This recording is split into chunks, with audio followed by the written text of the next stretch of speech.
Hey y'all, this is a quick guide on the Gorenaire race. The purpose of this guide is to help people understand the basics for the race and to give some tools on how to optimize your runs for the best chance of success. This guide will be broken into 5 sections: prerequisites to participate, recommendations on making the race easier, setup and waiting on the line, the race itself, and finally the poll. I'll leave timestamps in the description below if you want to skip to a specific part. And with that said, let's jump right into it. There are 6 requirements for participating in the Gorenaire race. First and foremost, you need to have a bard that's at least level 54. The minimum level is 54 because you need to have access to the Fearless discipline. In addition, you need the following 4 items: a Celo's drum or drums of the beast so that you can reach max move speed, a DA idol, a wand of some kind for clicky FTE, and any illusion mask. Lastly, you need to have some way to maintain levitation.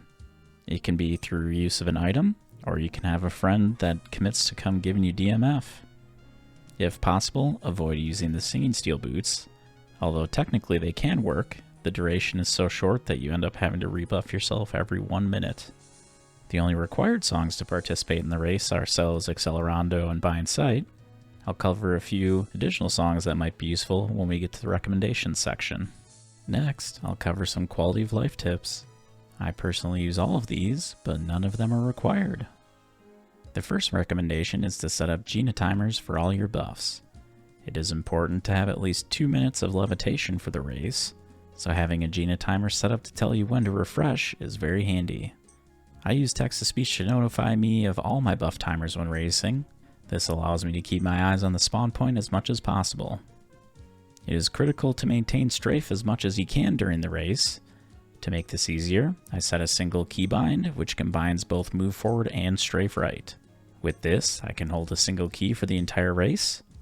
I also have my key set up to put me in first person camera. This is to prevent accidentally turning when mouse wheeling in at the beginning of the race. Having an easy way to get secondary aggro can also be helpful.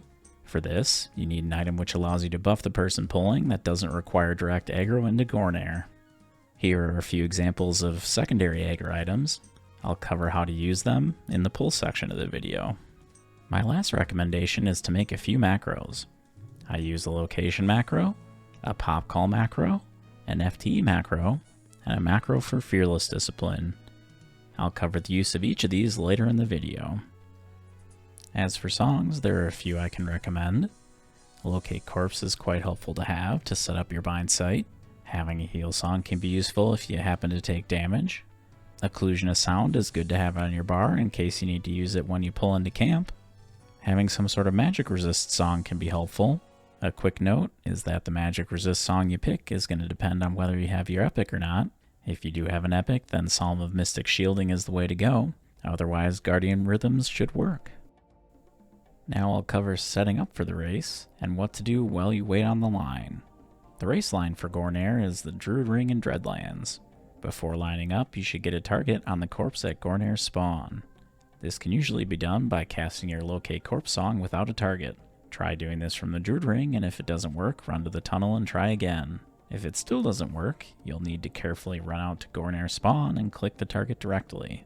If there is no corpse on the spawn, you can make one with the corpse spot info that's in the Gorenaire playbook. Once you have the corpse targeted, move to the top of the southernmost archway at the Druid Ring. There are 2 consistent setups to ensure the best possible line from the Druid Ring to the tunnel. Which setup you use depends on if you prefer to strafe right or strafe left. These setups are optimized for a human-sized model, so if you play a smaller race, you may need to adjust. I strafe right when I race, so that's the first one that I'll cover.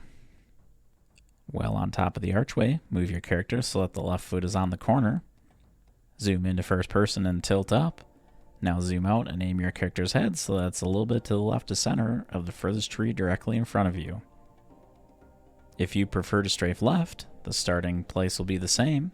Put your left foot on that corner. Zoom in to first person and tilt up. Then zoom out into third person and position the middle of your character very slightly to the left of the edge of that tree. Both of these setups should provide a consistent starting line to the tunnel, but please remember on a live race you're often going to be bumped while you're on the line, so even with perfect preparation, you will have to make minor adjustments when the race starts. Once you're lined up, the next step is going to be doing the mask bind sight trick. I have a separate video detailing exactly how to complete this trick, and I'll link that in the description. Now that you're lined up and you have your bind sight going, there's a few things you can do while you wait for spawn. First, I would recommend hitting that location macro every so often. Like I said, other people that line up for the race will often bump you. Sometimes that means pushing you off the druid ring entirely. If you hit the location macro, that z-axis number at the end should never fall below 1089. If you do see that you are below 1089, that means you've been pushed off the ring, so you should cancel your bind sight and get lined up again. The second thing you might want to consider is how you have items in your inventory. I usually keep my idol in my offhand, and I use my 2 open inventory slots to keep a left cloak and a wand. Once the race starts, you will have a little bit of time to move items around, but I encourage you to consider what that will look like before the race begins. With setup complete, we can move to the actual race. The race is broken down into 4 parts: the jump, pre-tunnel, the tunnel itself, and finally the FTE. The jump is pretty simple. As soon as you see Gorenaire spawn, you hold whatever key you have set up to strafe run, then immediately click off your illusion and hit your pop macro. A couple quick things to remember for the duration of the race is you should be in first person the entire time, and you want to make sure that you're strafing as much as possible. The first leg of the race is pre-tunnel. If your character was properly lined up, you should only need to make minor adjustments during this leg. You can check if you're on the correct line while passing through these trees. You should pass a little bit to the left of the tree on the right. If you don't pass close to this tree, then be prepared to make larger adjustments as you get to the top of the hill. Continue holding your strafe key, and when you reach the top of the hill, check to see if you're on line with the tunnel ahead. The ideal line is to have your character cut as closely as possible to the rock on the left side of the entrance. If you can see other racers on your screen, that means that they're ahead of you. Be careful not to hit them and the corner of the rock at the same time, as that'll slow you down quite a bit. The tunnel is the part of the race where you can really pull ahead or fall behind. I have a few tips to help optimize your speed through the tunnel, but at the end of the day, it just takes practice. When learning the race, I think it's worth memorizing the order of the turns. While you're running through the tunnel, you can just say left or right to try to drill that order into your head. When in the tunnel, you want to keep your lev height about halfway up the wall. Each turn has a little nub sticking out at the top that will slow you down if you're too high.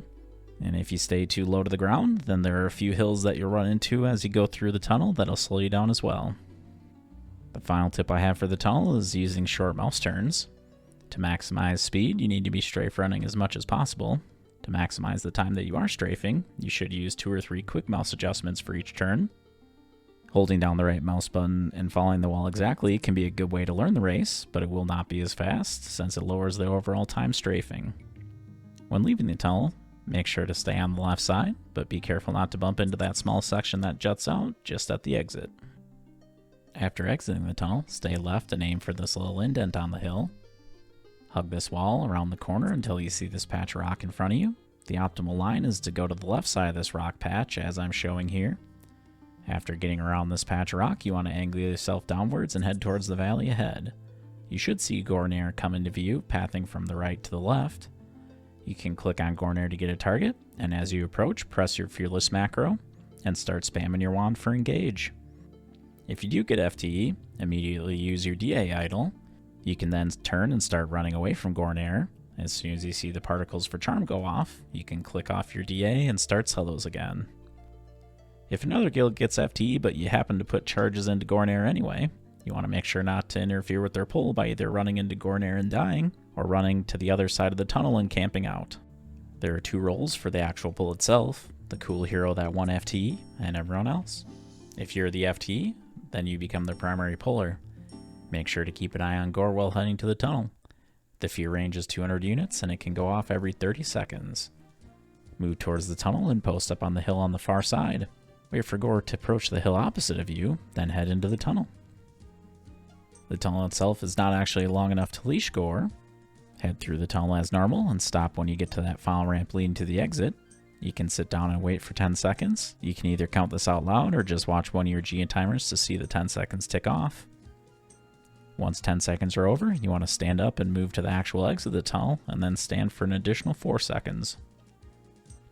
After those 4 seconds have gone by, next you're going to want to move west out of the tunnel and about 300 units away from the wall. Gorenaire will likely pop out of the wall, although sometimes it can exit through the tunnel, but as soon as you see Gorenaire, you want to start heading north and pull it towards the druid rings. As you approach the Druid Rings, you want to keep an eye on Gorenaire. You should be staying 300 to 400 units ahead to make sure the fear doesn't go off. If you do see the fear go off early because someone else is interrupting the pull, that should be a fine. Remember that the fear goes off every 30 seconds, so as long as you're more than 30 seconds away from camp, it should reset itself. Continue pulling Gorenaire past the Druid Rings on the north wall. You want to head towards the Wizard Spire, where you should find the entire raid stacked up. You want to position yourself about 25 units in front of the raid and start playing your MR song. Stand there until you see the fear go off from Gorenaire, then call the raid in to attack.